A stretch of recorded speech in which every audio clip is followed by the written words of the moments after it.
My little daughter had turned 5 years old and became very ill. We ended up going to the hospital where she was admitted for a little bit over a week, and they ran every test you can imagine.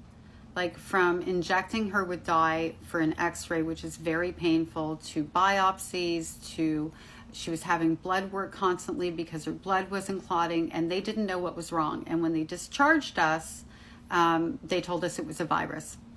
My mother, during that time, never showed up at the hospital. There was no audience. It was just me and my daughter and my then boyfriend, who ended up being my husband, and then my ex-husband.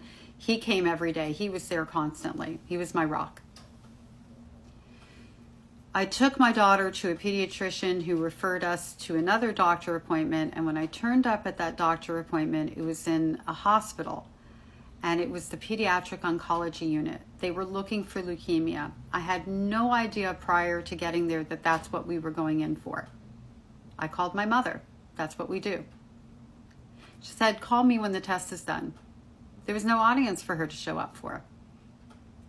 It turned out that my daughter has something called Gaucher's disease. It's a rare genetic illness. It was very rare back then. There was no treatment at that time. There was no cure. It was life-threatening, and we were just going to have to monitor her for about 3 years until other procedures would come into play, and she likely would not have made it past her 9th birthday. That was what we were left with.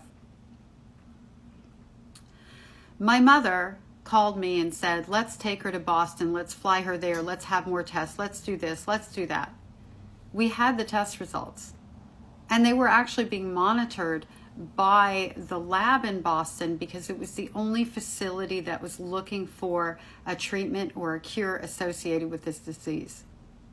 What my mother wanted was to use my little girl as a pincushion so she could look like the grandmother of the year. They have no boundaries. They have no feeling. They have no empathy. They are not fixable. And if you ever doubt that, think about the kind of person you would have to be to put your child through torturous tests just to look good.